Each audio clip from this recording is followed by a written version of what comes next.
देखिए ये क्वेश्चन जो है एनडीए की सीरीज जो चल रही है उसमें 2024 का जो क्वेश्चन है, इसमें आपसे पूछा जा रहा है कि आपको ये बताना है कि what is the eccentricity of the ellipse.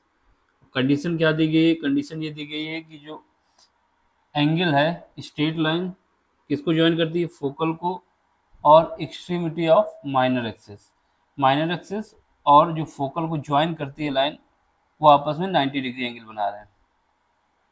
सबसे पहले एलिप्स बना लो, ये हमारा एलिप्स रहा, ठीक है। तो ये जो होता है ये मेजर एक्सिस है, मेजर एक्सिस, और ये जो ऊपर वाली हो जाएगी ये डिस्टेंस ये माइनर एक्सिस की है, माइनर एक्सिस, ठीक। अब क्या कंडीशन है? कंडीशन ये है कि इसने बोला है जो मेजर माइनर एक्सिस की एक्सट्रीमिसिटी यानी मैक्सिमम वैल्यू यहाँ पे पहुँच जाएगा। इसकी लिमिट ये होती है ना, इससे ऊपर नहीं पहुँचता माइनर एक्सिस, यहाँ से यहाँ, ठीक है। और फोकल लेंथ यहाँ पे जितना होगा उतना ही इसके अपोजिट भी होगा, ठीक। ये जो लाइन बन रही है ये लाइन और ये लाइन, इनके बीच का जो एंगल है ये एंगल ये 90 डिग्री है। कितना है? 90 डिग्री, समझ गए। और आपसे पूछ रहा है कि आपको ये बताना है कि इसेंट्रिसिटी क्या होगी। बस कुछ नहीं करना, देखो जितना ये है क्योंकि ये एक्सिस की तरफ है, जो पार्ट इधर है वही पार्ट इस तरफ भी होगा, सेम पार्ट। तो इसका मतलब क्या होगा? जो 90 डिग्री है वो 45 में डिवाइड हो जाएगा, 45 इसको मिल जाएगा और 45 डिग्री इसको भी मिल जाएगा, ठीक है। अब आपको क्या है, कहाँ गए दूसरा, ये जो ये एंगल है ये तो 90 डिग्री हो जाएगा ना, ये 90 रहेगा एक्सिस पे, ये 90 डिग्री रहेगा। जब ये 45 ऊपर वाला हो गया और ये 90 हो गया तो ये कितना बचेगा? ये भी 45 बचेगा, क्योंकि ट्रायंगल के तीनों एंगल का योग कितना होता है? 180, 180 का यूज करेंगे तो ये 45 हो जाएगा। ये 45 है तो ये भी 45 हो जाएगा जो बचा, ठीक है। अब इससे क्या होगा, क्योंकि ये ऐसा ट्रायंगल है, आइसोसेलेस ट्रायंगल है, इसमें एक ट्रायंगल 90 डिग्री है और बाकी के जो रिमेनिंग है ये 45 के हैं, ठीक है। जब ऐसी कंडीशन होती है दो एंगल बराबर होते हैं तो क्या होता है, उनकी साइड भी आपस में बराबर होती है, यानी ये साइड बराबर ये साइड होगी। तो बस वही कहानी है। अगर माइनर एक्सिस को हमने मान लिया बी, तो ये बी जो है ये हॉरिजॉन्टल जो फोकल दूरी है इसके बराबर आ जाएगी, ये सी, यानी बी और सी बराबर आ जाएंगे, दोनों साइड बराबर आ जाएंगे। अब हमको क्या करना है, अगर ये डिस्टेंस निकाल ली जाए, ये वाली फोकल और माइनर एक्सिस के एक्सट्रीम को जोड़ने वाली लाइन को उसको निकाल लें, तो हमारे पास क्या इसेंट्रिसिटी कंडीशन क्या होती है? इसेंट्रिसिटी जो होता है वो होता है ए डिवाइड बाई सी। अब बात आती है ए कहाँ पे आएगा, ए कैसे आएगा? तो ए ये जो हमारा है ये हमारा ए पार्ट है, इसको ए कहा जाता है। ये कैसे निकालेंगे? और ये नीचे वाली जो है ये सी है, तो इसेंट्रिसिटी क्या होता है? ए डिवाइड बाई सी। हमें सी निकालना होगा, सी कैसे निकालेंगे? सॉरी ए निकालना होगा, ए निकालेंगे। ट्रायंगल हमारा बन चुका है ये भी सी है और ये भी सी है, और हमको ये निकालना है, ये बीच का एंगल 90 डिग्री है, ठीक। तो हाइपोटेनस का थ्योरम यूज करेंगे तो क्या आ जाएगा? C square plus c square is equal to a square. यहाँ से हमारे पास ए की वैल्यू आ जाएगी √2, किसकी वैल्यू आ जाएगी? ए की वैल्यू आ जाएगी। और इसेंट्रिसिटी का फार्मूला ये उल्टा हो गया, ऊपर होता है सी, नीचे होता है ए, तो सी डिवाइड बाई ए, ये इसेंट्रिसिटी हो गई। तो बस इस eccentricity e is equal to c, c की वैल्यू तो सी रहेगी, ए की वैल्यू कितना निकाला है? √2। यहाँ से सी कट जाएगा, बचेगा क्या? 1/√2।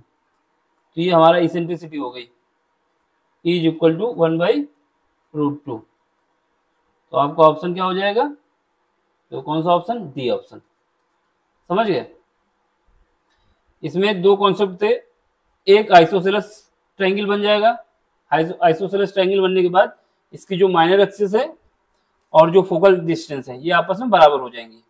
इसका कॉन्सेप्ट लगाना था, बस एसेंट्रिसिटी कंडीशन लगा के क्वेश्चन सॉल्व कर लेना था। अगला क्वेश्चन है, इसमें क्या है, आपको ए वेक्टर दिया जा रहा है, वेक्टर बी दिया जा रहा है, फिर आपसे बताया जा रहा है कि ए क्रॉस ब्रैकेट के अंदर बी क्रॉस ए, ये जो बराबर है मेरा अल्फा आई माइनस बीटा जे प्लस गामा के बराबर है। तो आपको alpha plus beta plus gamma की वैल्यू बतानी है। ठीक है, तो सबसे पहले हमको क्या करना है, ए क्रॉस ब्रैकेट में जाओगे बी क्रॉस ए। ठीक, तो इसका सॉल्व करने का तरीका, या तो आप क्या करें, पहले बी क्रॉस ए निकाल लें, जो वैल्यू निकल के आएगी फिर ए क्रॉस के साथ उसको कर लें, यानी पहले बी क्रॉस ए निकालें फिर ए क्रॉस बी ए जो निकल के आए उसको कर लें। या फिर ये कंडीशन ही होती है, इसको याद रखना। यहाँ पे क्या किया जाता है, सबसे पहले बी को बाहर ले लेंगे, किसको? बी को बाहर ले लेंगे। इसके बाद अंदर जाएंगे, अंदर क्या है, बी को बाहर लेंगे और जो अंदर ए ये है, ए और इसके ए के साथ डॉट प्रोडक्ट कर देंगे, ए डॉट ए हो जाएगा। माइनस का होगा, अब इस बार ए को बाहर ले लेंगे, ए को बाहर ले लेंगे और अंदर क्या कर देंगे, ए डॉट बी कर देंगे। बस सॉल्व कर लेंगे, आंसर आ जाएगा। चलो करते हैं पहले।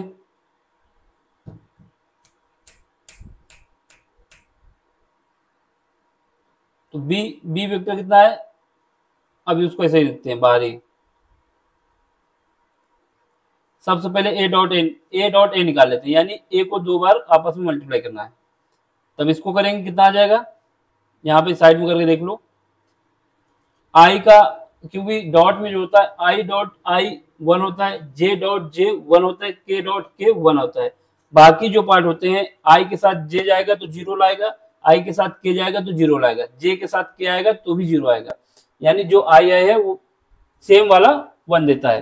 तो इसको जब दो बार करोगे तो 1 हो जाएगा, आई डॉट आई, क्योंकि इसका कोफिशिएंट कितना है, 1 है, तो ये 1 हो जाएगा प्लस।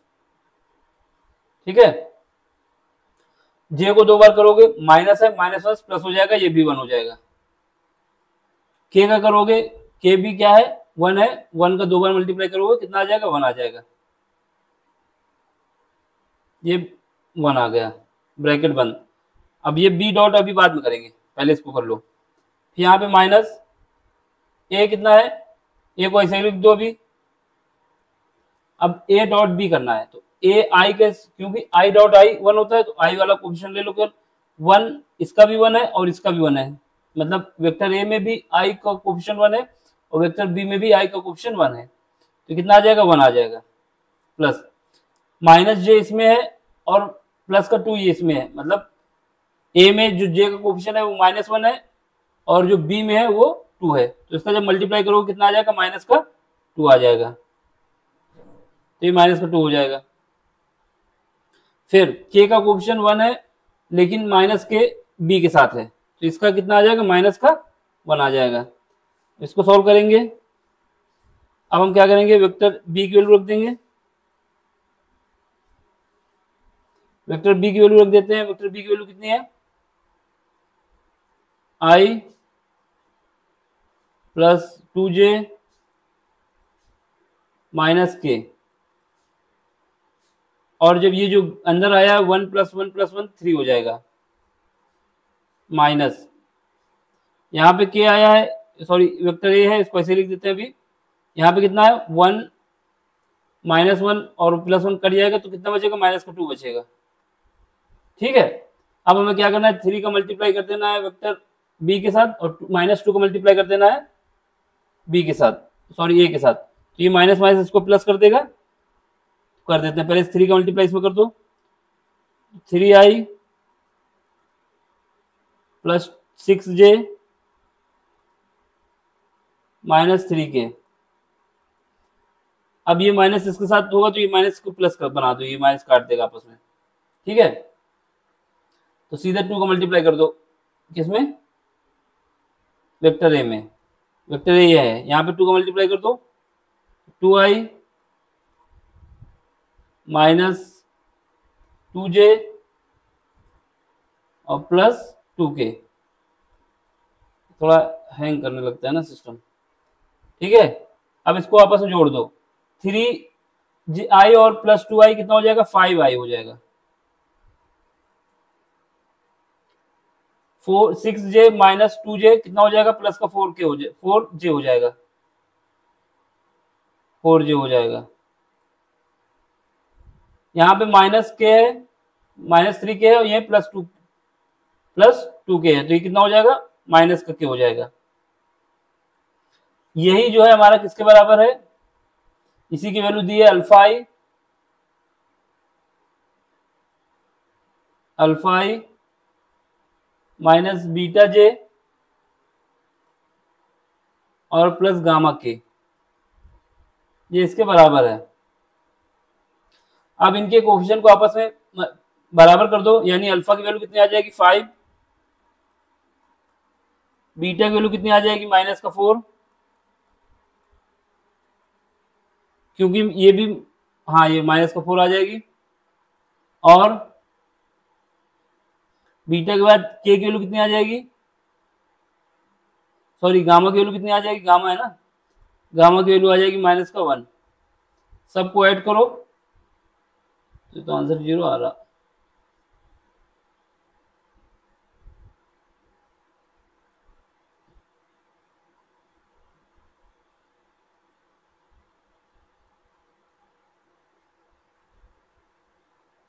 माइनस का 5, अच्छा ये जो ये क्वेश्चन दिया हुआ है ना, इसमें यहाँ पे एरर है, यहाँ पे ये जो है ये प्लस है ना कि अल्फा, माइनस का नहीं ये प्लस का है, तो इसको चेंज करो तभी काम बनेगा। तो ये प्लस का हो जाएगा, जब ये प्लस का हो जाएगा तो ये बीटा की वैल्यू प्लस का हो जाएगी, ठीक है। ये माइनस टाइपिंग एरर है, इसमें ज़्यादा ना जाना, ठीक है। अब इसमें क्या है, इनको सबको ऐड कर दो, alpha plus beta plus gamma, कितना है, अल्फा की वैल्यू 5 है, बीटा की वैल्यू कितनी है 4 है, और गामा की वैल्यू -1 है। जब इनको ऐड करोगे कितना आ जाएगा 8, ऑप्शन आपका ए आ जाएगा सही, ठीक। अगला देखो, इसमें क्या है आपको, if a vector of magnitude 2 unit, कितना दिया जा रहा है 2 unit, and angle π/3 with 2i, π/4 with 3j, और थीटा जो है वो 4k के साथ है, then what are the component of the vector. इसमें कुछ नहीं करना, इसमें आपको डायरेक्शन रेशियो जो है वो निकालने हैं। ये कहना चाहता है कि आपको डायरेक्शन रेशियो बताना है, लेकिन ये घुमा के पूछ रहा है, ठीक है। तो इसका मतलब क्या है, एल एक्स एक्सिस पे जो डायरेक्शन रेशियो होता है वो क्या होता है, वो होता है एल, और डायरेक्शन रेशियो हमेशा कॉस के साथ डिनोट किए जाते हैं। तो ये कॉस, जितना एंगल दिया है उसको लिख दो, कितना एंगल दिया है एक्स एक्सिस के साथ, π/3, तो ये π/3 हो गया। तो cos π/3 की वैल्यू कितनी होती है, cos π/3 की वैल्यू होती है 1/2। तो यहां से हमारे पास L की वैल्यू आ गई। इसके बाद क्या आता है M,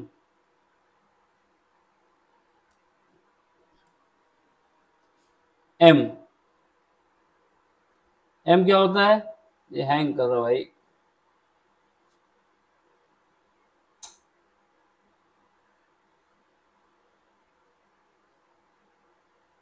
यानी जो कि y एक्सिस पे होता है डायरेक्शन कोसाइन। तो m इज इक्वल टू क्या आ जाएगा, cos, कितना एंगल दिया गया है इसके साथ π/4, तो इसको π/4 लिख दो। cos π/4 की वैल्यू कितनी होती है, ये होती है 1/√2, ठीक है। इसके बाद आपको बताया जा रहा है कि जो n है जो कि कॉस कितना एंगल बना रहा है, ये थीटा, तो ये कॉस थीटा हो गया। तो एन की वैल्यू कितनी आ गई, कॉस थीटा। डायरेक्शन रेशियो में एक क्वालिटी ये होती है, कंडीशन ये होती है कि इनके वर्गों का जो योग होता है, यानी स्क्वायर जो होता है डायरेक्शन कोसाइन के, जो उनका सम होता है ये 1 के बराबर होता है। यानी L square plus M square plus N square, इसकी वैल्यू 1 के बराबर आती है। इस वाली कंडीशन को यूज करो। यहाँ से एल की वैल्यू हमने कितना निकाल लिया, 1/2, 1/2 का होल स्क्वायर करोगे तो ये आ जाएगा। एम की वैल्यू कितनी निकाली, 1/√2, इसका होल स्क्वायर कर लो, plus N square is equal to 1। तो यहाँ से कितना आ जाएगा, 1/4 प्लस 1/2 प्लस एन स्क्वायर बराबर 1। इसको सॉल्व करो, एन स्क्वायर की वैल्यू निकालो कितना आएगा। तो या इसको सब राइट से भेज दो, 1, इसमें एलसीएम ले लोगे कितना आएगा, 4, यहाँ पे 1, यहाँ पे 2, फिर इसके बाद एलसीएम ले लो तो 4 माइनस 3 डिवाइड बाई 4, ये वैल्यू कितना आ जाएगा, 1/4। यहाँ से एन की वैल्यू कितनी आ जाएगी, प्लस माइनस 1/2। अब हमारे पास एन की दो वैल्यू आ गई, एक एन हमारा पॉजिटिव है, दूसरा एन हमारा निगेटिव है। तो अब हम कौन सी वैल्यू लेंगे, कौन सी नहीं लेंगे, इसको भी सोचना है। देखो एन निगेटिव हम नहीं लेंगे, क्यों नहीं लेंगे, क्योंकि हमारे पास जो वेक्टर दिया गया है पॉजिटिव एक्स एक्सिस डायरेक्शन पे, पॉजिटिव जेड डायरेक्शन में, अगर ये माइनस का के दिया होता तब हम निगेटिव वाला लेते हैं, या फिर दोनों दिए होते तो दोनों वैल्यू लेते हैं। तो इसको नहीं लेंगे, क्यों नहीं लेंगे, क्योंकि हमारे पास जो वैल्यू दी गई है वेक्टर की वो पॉजिटिव एक्स एक्सिस पे, सॉरी पॉजिटिव जेड डायरेक्शन पे दी गई है। एन की जो वैल्यू निकल के आई उसको इसमें पुट कर दो, तो हमारे पास एन इज इक्वल टू आ जाएगा, सॉरी 1/2, ये बराबर हो जाएगा कॉस थीटा की, ये कॉस थीटा आ जाएगा, कितना आ जाएगा, 1/2। तो हमारे पास डायरेक्शन कोसाइन क्या आ जाएंगे, डायरेक्शन कोसाइन के जो कंपोनेंट आ जाएंगे बस इन्हीं को रख दो, 1/2, 1/√2 और 1/2, 2 से मल्टीप्लाई कर दो ऊपर नीचे तो ये 1 हो जाएगा। इसको जब 2 से मल्टीप्लाई करोगे, ऊपर नीचे नहीं करना, 2 से मल्टीप्लाई करना है, तो ये कितना आ जाएगा, √2 आ जाएगा यहाँ पे, और ये 1 आ जाएगा। तो यही हमारे पास कंपोनेंट है, ठीक है। तो ऑप्शन हमारा ए हो जाएगा।